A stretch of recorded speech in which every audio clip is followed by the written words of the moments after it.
Why were entire pioneer families forced to share a single bed every night during the harsh winters of the Wild West? This question may seem strange to modern people, accustomed to the comfort of separate rooms, but for survival on the frontier, it was crucial and vital.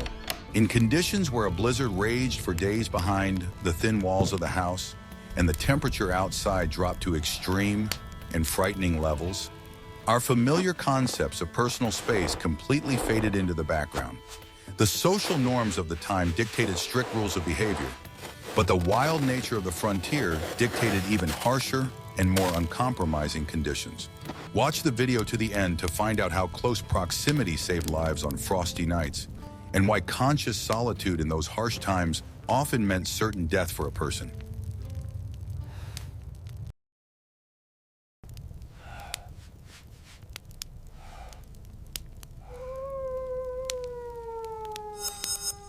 First, let me tell you a secret that changes everything in our understanding of the lives of the first settlers and makes us look at history differently. It is important to realize that in the log cabins and sod houses of the Great Plains, the only available source of energy was wood or dried manure. The walls of such buildings were constructed hastily and often had deep cracks through which the icy prairie wind could blow freely and constantly. Even with a constantly burning hearth or stove, the temperature in the far corners of the room could remain below freezing throughout the winter. In such conditions, preserving the natural heat of one's own body became the main daily task for every adult member of the family. A single person lost precious heat energy much faster than a close-knit group of people huddled together under a common blanket. It was the physiology of thermoregulation and the instinct for self-preservation that made people completely forget about personal comfort for the sake of preserving their physical life. The settlers understood that the warmth of their neighbors was as important a resource as the supply of food or gunpowder in the cellar. Every calorie of energy produced by the human body had to be used as efficiently as possible to heat the space under the blanket. If one person began to freeze, the warmth of the others helped them stabilize their condition and avoid fatal health consequences. The construction of houses on the frontier often did not allow enough space for several sleeping places, which exacerbated the cold. The vast spaces of the prairies were swept by wind that sucked the remaining heat out of any solitary buildings. Pioneers quickly learned that sleeping in separate beds led to rapid consumption of firewood and a dangerous drop in body temperature. Sleeping together became not just a habit, but a refined skill that was passed on as survival experience. Young families moving west received guidance from their elders on how to properly organize their sleeping arrangements during the winter. Without this knowledge, the first harsh winter could be the last in the lives of the new settlers. The interior decoration of the huts was minimal, and the walls of raw wood were often covered with frost on the inside on particularly cold nights. The air in the room was so cold that the breath of those sleeping turned into thick steam that settled on their beards and hair. The only truly warm place in the house was the space inside the bed, where collective heat accumulated. Families cherished this warmth and tried not to leave their beds without extreme necessity until dawn. Even a brief exit from under the blanket could lead to a sharp cooling, after which it was difficult to warm up again. Cramped quarters were man's only ally in the fight against the merciless climate of the plains. Winter nights in the Wild West were very long, and keeping the fire going required someone to be constantly present at the stove.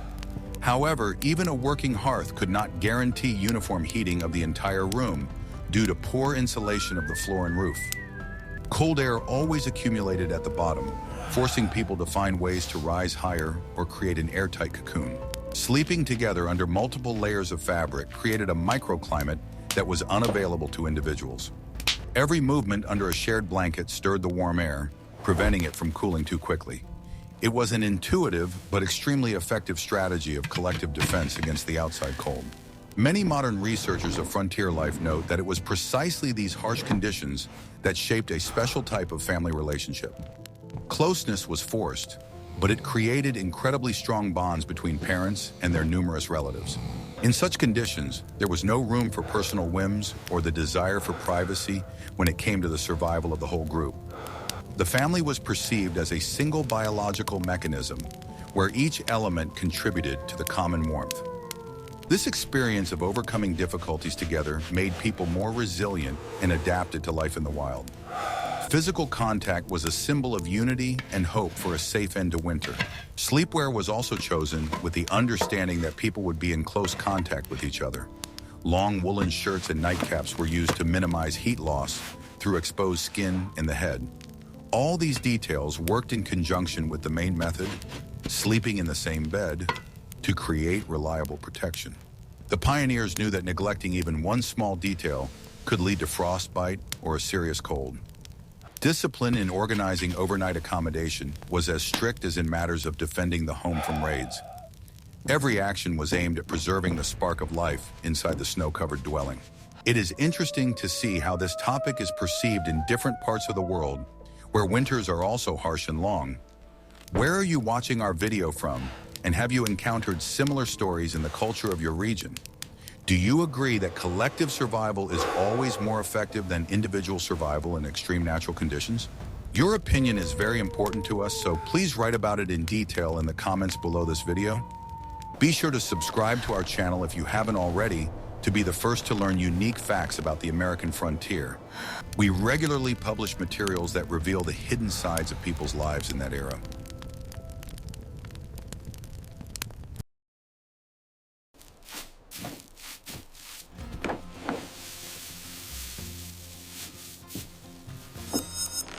Want to know the main secret of how a bed was constructed in a typical early settler's home? It was usually a massive wooden frame stuffed with dry straw, corn husks, or, at best, wild bird feathers. Mattresses were made very thick to create a reliable barrier between the human body and the cold floor or drafts from below. Huge piles of heavy blankets, often sewn from old scraps of fabric or rough animal skins, were piled on top of the sleepers. The more people there were under this dense layer, the slower the air cooled inside the cocoon that formed. Children in such families usually lay in the very center of the bed so that the adults at the edges could protect them from the cold air. It was a real engineering heating system where the main fuel was the living people themselves and their metabolism. The position of each family member in bed was strictly defined and rarely changed throughout the winter season. The strongest and most resilient men usually occupied the places at the edge, where the risk of exposure to cold air was highest. Women and younger family members were in the zone of maximum thermal comfort, created by the joint efforts of all. This hierarchy was justified by the harsh logic of preserving what was most valuable: the future generation. Bed linen was rarely washed in winter, as it was almost impossible to dry it in conditions of high humidity and cold. Instead, mattresses were periodically shaken and aired out on rare sunny and relatively warm days. Blankets were the pride of the lady of the house and were often decorated with embroidery, but their main function remained purely practical. Layering was the key to success. Several thin blankets provided better warmth than one thick one, thanks to the air between them. Each new layer added weight, which literally pressed the sleepers to the mattress, restricting their movements. This helped to keep the heat inside the small space and prevent it from escaping. Bed frames were often made of sturdy oak or pine to support the weight of several adults and children at once. Sometimes the bed was simply a raised platform in the corner of the hut, on which the whole family slept. In some cases, special rope nets were used, which were stretched over the frame and served as a base for the mattress. These ropes had to be tightened periodically to prevent the sleepers from sliding into a pile in the center of the bed. However, in winter, such forced sliding was even welcomed, as it promoted closer contact. All elements of the interior were subordinated to one goal: to survive the night without casualties. Pillows were a luxury and were often replaced by rolled-up clothes or bags filled with soft plant material. People tried to keep their heads warm by wearing special hats, as a significant amount of heat is lost through the scalp. The bed was so cramped that it was only possible to turn over on the other side if everyone did so at the same time on command. This created a special sleep rhythm, which people got used to from early childhood and considered natural. Any attempt by one person to take up more space was immediately suppressed by the others, as this violated the overall tightness. Sleep discipline was part of the general code of conduct on the frontier. The smell in such a bed was peculiar, but in those days few people paid much attention to it. People got used to the smell of wool, dry grass, and each other's closeness, perceiving it as the smell of safety. Cleanliness was important, but survival in the cold was at the top of any family's list of priorities. The main thing was that life was preserved under the blanket while the wind howled outside and the trees creaked in the cold. This closeness created a feeling of security that was impossible to obtain in any other way in the wild wilderness. The bed was the last line of defense for a person against the elements, which could not be defeated alone. Interestingly, the practice of sleeping together continued even when families could afford to build more spacious homes. The habit of feeling the warmth of a loved one nearby was so strong that people were unable to transition to individual beds for a long time. Old diaries of pioneers often mention how uncomfortable it was for them to sleep alone after many years of living in cramped conditions. This points to a deep psychological aspect of this practice that went far beyond simple thermoregulation. Sleeping together was part of their identity as people who had conquered the harsh nature of the West. Today, it is difficult for us to imagine such a level of physical intimacy, but for them, it was an everyday reality. Many modern people find such details of everyday life shocking or even unpleasant to perceive. However, it was precisely because of this ability to adapt and sacrifice comfort that our ancestors were able to master vast territories. The history of the Wild West is not only about shootouts and chases, but also about the quiet struggle for every degree of warmth in small huts. Understanding these details helps us better appreciate the true price of the progress we have today. We sleep in warm rooms separately only because they once slept together in the cold. This is an important lesson from history about the power of human community. In the next chapter, you will learn how the social rules of the frontier regulated this intimate and complex process. We will talk about how pioneers welcomed guests and what unspoken laws existed for those who shared a bed. Are you ready to learn the truth about how random travelers were welcomed in such incredibly cramped and harsh conditions? This aspect of settler life is often left out of historical films, but it reveals the true character of the people of that time. Watch this video to the end to fully immerse yourself in the atmosphere of real survival on the frontier of civilization.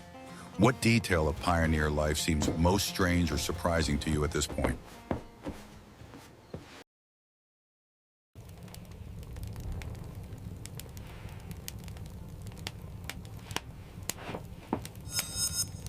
You definitely haven't heard about this unique and even shocking secret of hospitality in regular history textbooks.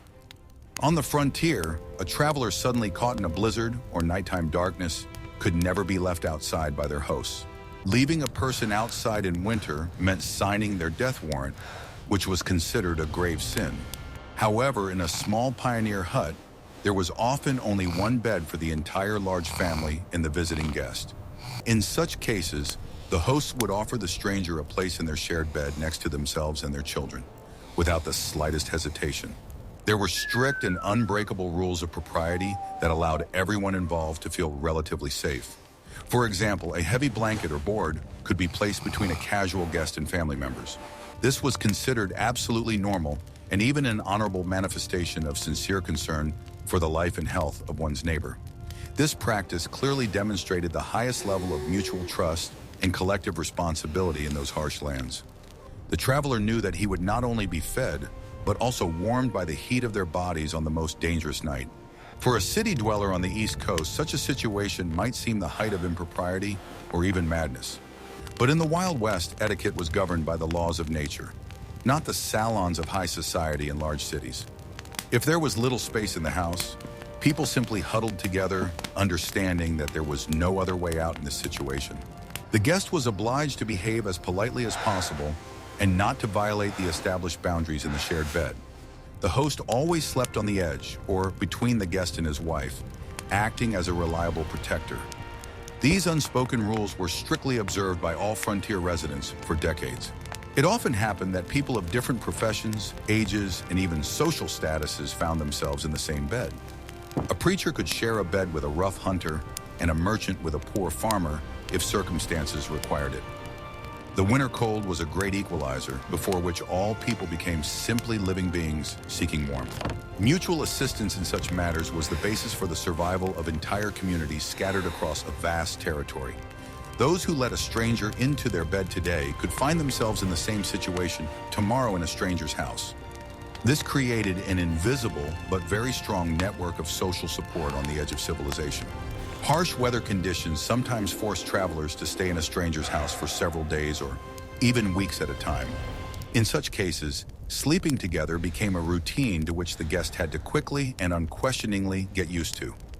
The hosts shared everything they had, including the warmth of their beds and the last remnants of their meager food supplies. The guest, in turn, tried to be useful around the house, helping to chop wood or tend to the few livestock. It was an honest agreement between people who understood the fragility of human life in the face of the endless prairie. Conflicts in such situations were extremely rare due to a common understanding of the dangers.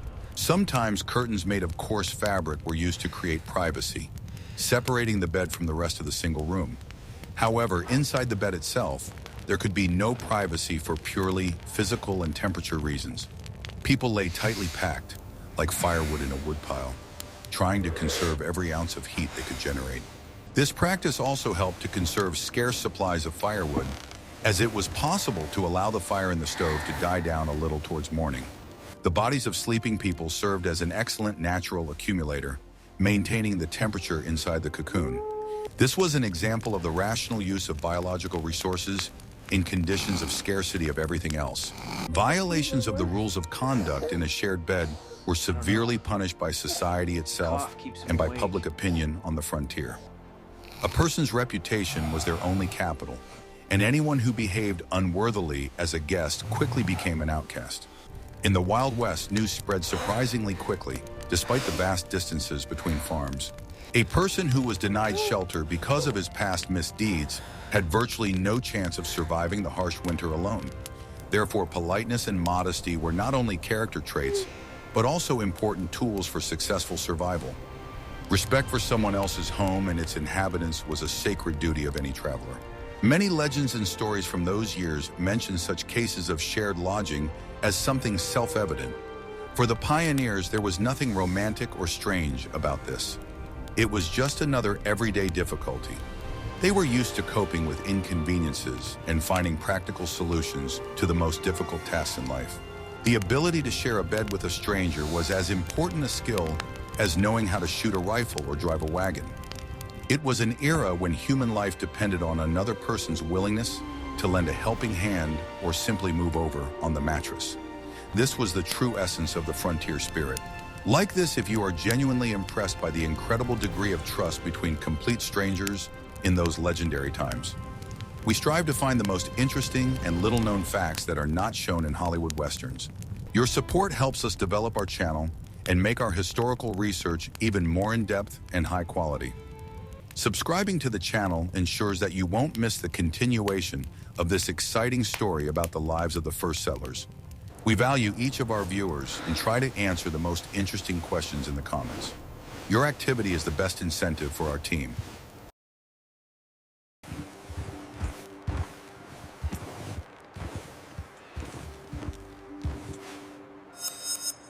What you are about to learn will surely change your usual perception of the risks that lone trappers faced every day. Sleeping alone in an unheated room or in a temporary rickety shelter often led to severe hypothermia. A person would simply fall asleep, and their internal temperature would slowly but steadily drop to critical and dangerous levels. Without a constant external source of heat, which could only be another living human body, the chances of waking up in the morning were slim. Those who lived and hunted in groups constantly monitored each other's condition.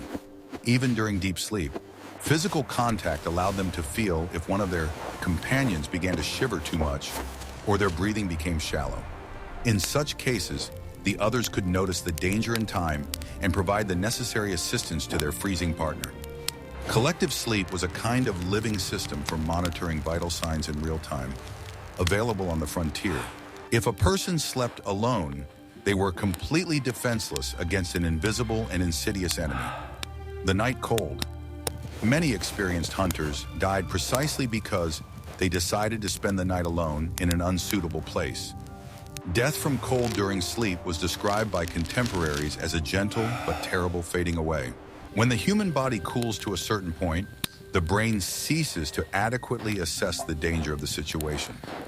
A lone sleeper might feel a false sense of warmth, which is one of the signs of the final stage of hypothermia.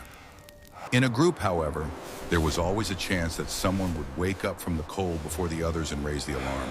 The shared warmth allowed them to keep their body temperature above the threshold at which irreversible processes begin in the tissues.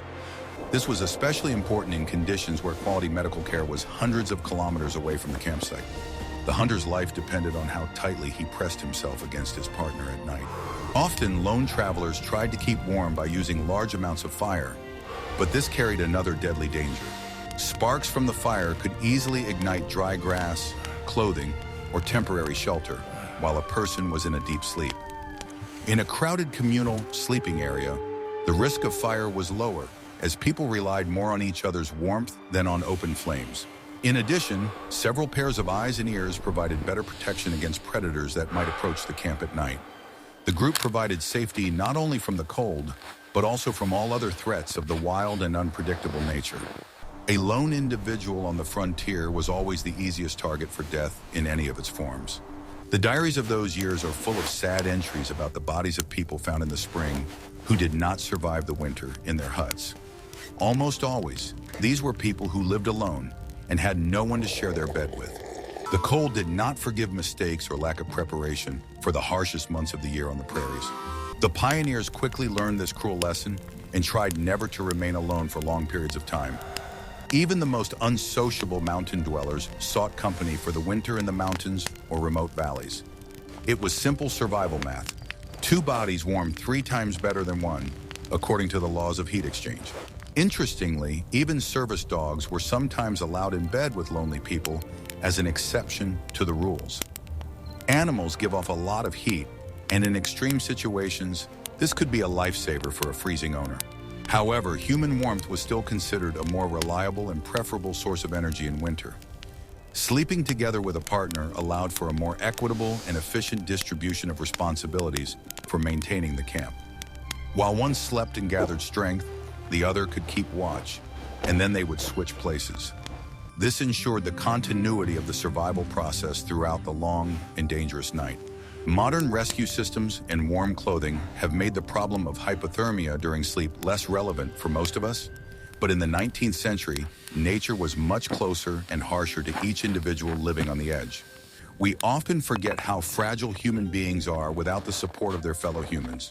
The experience of the pioneers shows that it is in moments of greatest danger that people tend to unite on the most basic physical level.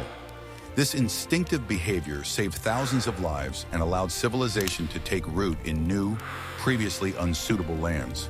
The lesson of the past is simple. Loneliness in a harsh climate is an unaffordable and dangerous luxury. In the next chapter, we will discuss in detail how they coped with this terrible weather with the help of special materials. You will learn why certain types of fabrics and skins were more valuable on the frontier than gold coins or jewelry. How do you personally think modern city dwellers would be able to adapt to such harsh rules of collective survival today? Are you willing to give up your own room just to avoid freezing to death in the midst of a global cataclysm? Share your honest thoughts on this in the comments. We are extremely interested in your opinion.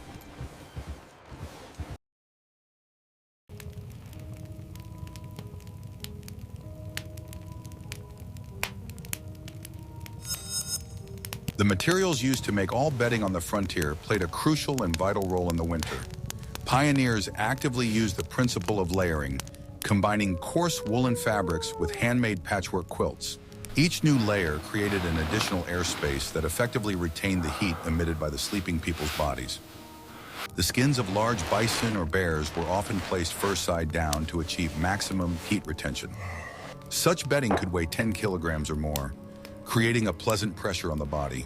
This not only warmed them physically, but also helped people calm down much faster and fall asleep soundly in the frightening silence of the winter desert. The correct and conscious choice of materials often made the difference between mild discomfort and very serious frostbite. The ability to competently organize layers in a shared bed was carefully passed down from mother to daughter as the most important knowledge. Without high-quality blankets, even collective warmth could not be retained for long inside a bed in a leaky hut. Each blanket had its own history and was often passed down in the family as a valuable asset.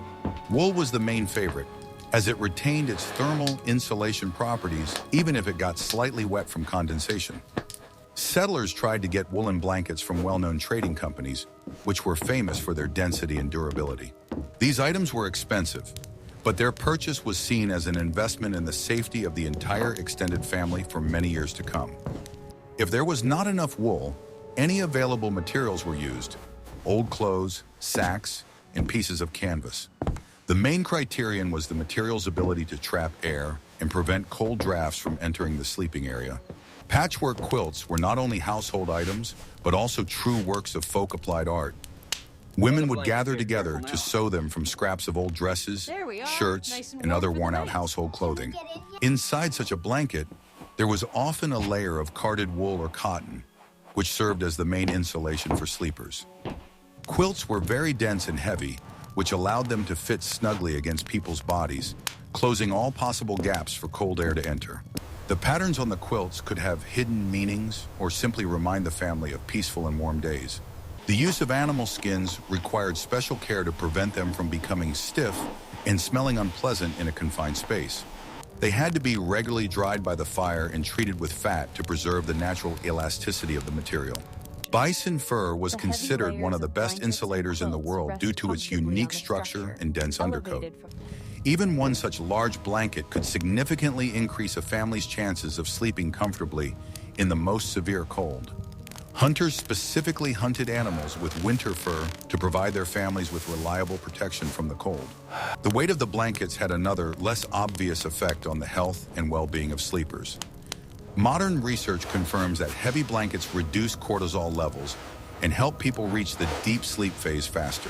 For pioneers exhausted by hard physical labor, this was extremely important for a full recovery. Sleep under a mountain of skins was deep and peaceful, despite the blizzards and snowstorms howling outside. This allowed people to wake up in the morning ready for a new day of battling the challenges of the wild. Psychological stability was no less important than physical warmth. Blankets were also used to cover windows and doors in the house at night to minimize drafts. The pioneers turned their homes into fortresses, where each layer of fabric served as additional armor against the cold. Inside such a fortress, the bed was a citadel where the most valuable things were kept: life and warmth. The ability to use textiles was as important a skill as the ability to wield an axe or a plow. Frontier women were true masters at creating warmth from literally nothing, using every scrap of fabric. Their work was invisible, but it was precisely this work that allowed men to continue exploring new lands. Today we use modern synthetic insulation, which is much lighter and more effective than old wool blankets. But we often forget what a huge role these simple things played in the history of an entire nation. Looking at old quilts in museums, it is worth remembering that these are not just beautiful rugs, but real shields that saved thousands of lives. Behind every stitch in such fabric was concern for loved ones and a desire to protect them from harsh reality. The history of materials is the history of human adaptation to the most difficult conditions on the planet. Without these heavy blankets, the Wild West might have remained an uninhabited desert for centuries.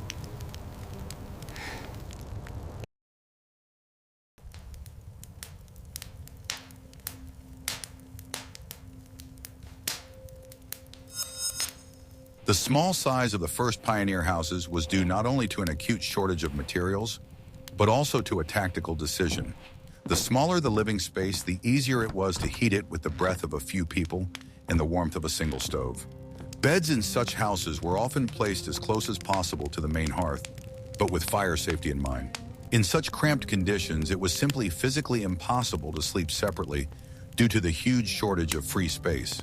Sleeping together allowed them to effectively free up space for other important activities during daylight hours. This was the most rational use of every available square centimeter of living space in conditions of severe resource conservation. Families, willy-nilly, learned to constantly exist in close physical contact, which inevitably strengthened their social ties. The interior layout of the house was dictated by the logic of heat flow. The bed occupied the most protected and warmest place. The walls around the sleeping area were often additionally insulated with carpets or skins to prevent energy loss. Every design decision in the hut was made with an eye to how it would help survive the winter. Often, the bed was built into the corner of the building, which allowed the walls of the house to be used as two sides of the bed frame. This saved boards and made the structure more stable and monolithic, protected from vibrations and strong winds. The space under such a bed was also not empty. Dry firewood or root vegetable supplies could be stored there, protected from freezing. Thus, the sleeping area became a multifunctional center of all home life during the winter months. People lived in constant proximity to their belongings and loved ones, which created a dense informational and thermal environment. In the next chapter, you will learn how exactly they coped with this terrible weather and what biological processes took place in a group of people. We will examine why sleeping together was useful, not only for warmth, but also for strengthening the immune system in the absence of medicine. Are you ready to learn new details about life on the edge of possibility in the 19th century? This question remains relevant today for those interested in the history of real survival. Watch the video to the end to understand how our ancestors turned their weaknesses into great strength.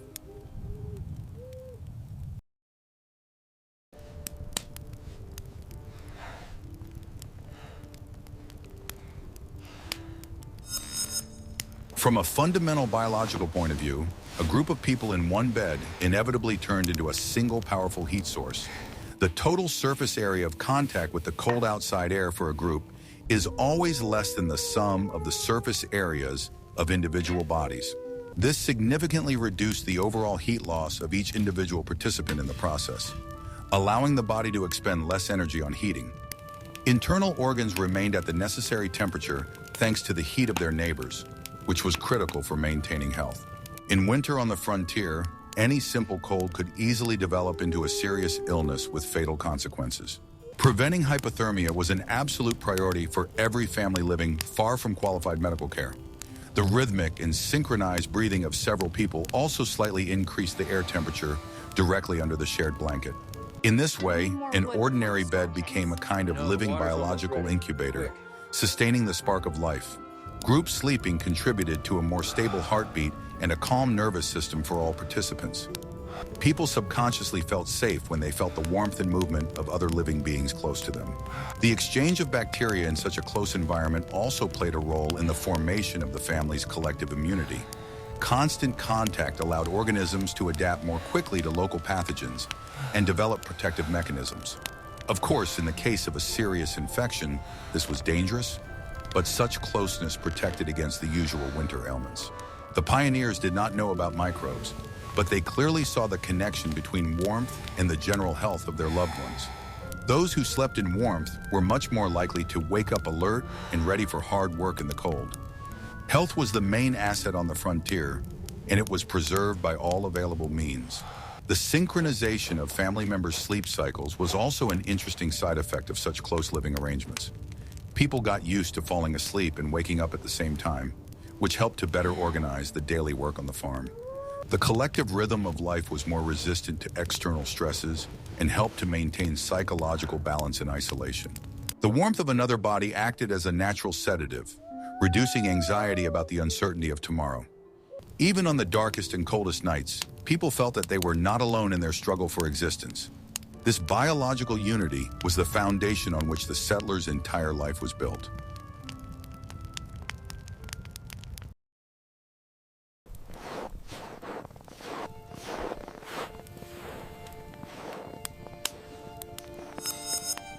In addition to purely physical warmth, sleeping together gave the pioneers an extremely important sense of deep psychological security. In the Wild West, real threats could come not only from the weather, but also from wild predators or unfriendly people. Hearing steady breathing and constantly feeling the movement of loved ones meant knowing for sure that they were alive and well. In the constant stress of frontier life, this helped to effectively cope with the anxiety and depression that often overwhelm people. Loneliness in a snowbound house could literally drive a person mad with silence and feelings of isolation.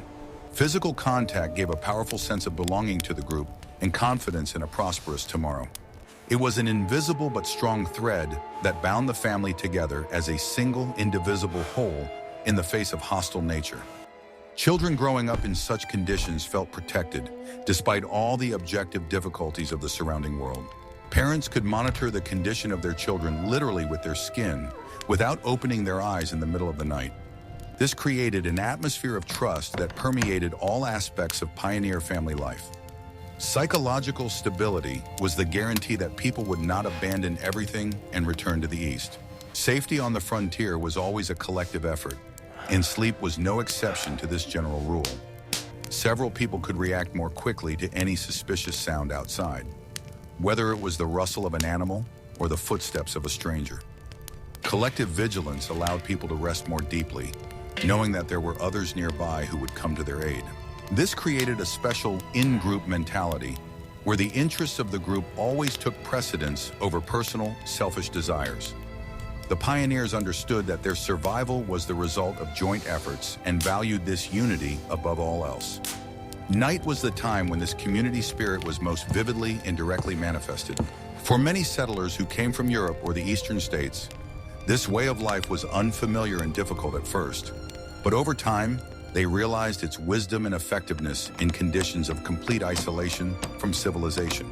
The tradition of sleeping together became part of family history, which was later remembered with warmth and nostalgia. It was an unforgettable experience that forever changed people's attitudes toward the concepts of home and family. The psychological comfort found in cramped quarters was a paradoxical but very real achievement of the era of Western expansion. People found light and joy even in the harshest circumstances of their existence.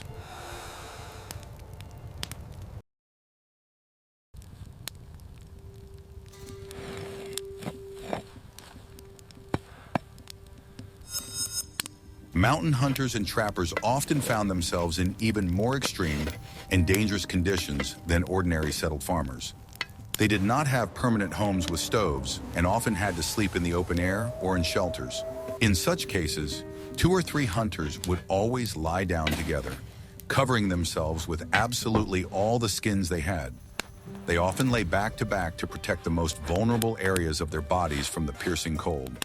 This was called sleeping like dogs in their circles, when people literally intertwined their limbs for warmth. Experienced trappers knew very well that sleeping alone in the high mountains at -30 degrees was practically impossible. Their personal survival depended directly on the reliability and warmth of the companion with whom they shared their bed for the night. There was a special bond between partners, based on mutual rescue in the harshest climatic situations. They shared not only their prey and gunpowder, but also the vital warmth of their bodies during long winter journeys. Without this ability to be physically close, the trapper's profession would have been accessible only to a few madmen. The collective was the foundation of their harsh and free life in the mountains. Trappers often used depressions in the snow for shelter, which provided additional insulation from the wind. Inside such a snow cave, several people created a heat pocket where the temperature was significantly higher than outside. They could also take hunting dogs with them into the shelter, which served as additional living hot water bottles. The bison or deer skins they covered themselves with often froze on the outside, forming an icy shell, but the warmth inside remained. This required tremendous endurance and a habit of Spartan living conditions from a young age. Every night was a test of strength for their bodies and spirits. Trapper culture was full of stories about how people saved each other from freezing to death by giving up their last bit of warmth. This was the highest manifestation of loyalty and professional ethics in the wild wilderness. They knew the value of human life and understood that in the mountains, nature does not give a second chance to those who make a mistake. The ability to properly organize a shared night's sleep was considered one of the most important skills of an experienced hunter. Young novices often perished precisely because they neglected these simple but effective rules of group heating.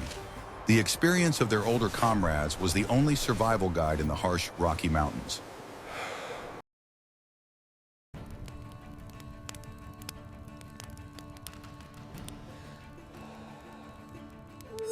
With the rapid development of heating technology and new building materials, the tradition of sleeping together began to gradually disappear. At the very beginning of the 20th century, when houses became more airtight and efficient, cast iron stoves appeared, people changed. Social norms began to transform rapidly, and crowding in bed came to be seen as a clear sign of poverty. However, stories of how this closeness helped their ancestors survive have been preserved forever in the memories of many generations. Gradually, the concept of personal space and separate bedrooms became the norm for every prosperous American family. Progress brought comfort, but it also brought greater isolation between people in their daily lives. Today, it is difficult for us to imagine that once upon a time, sharing a bed with a stranger was an act of supreme mercy and hospitality. The history of the Wild West teaches us that human closeness can be the most effective tool in the fight against the elements. We must remember these lessons from the past in order to appreciate the comforts we have today in our warm homes. The pioneers are gone, but their survival experience remains part of our cultural code and understanding of humanity. The end of this era marked the transition to a new type of society where warmth became an accessible commodity rather than the result of collective effort.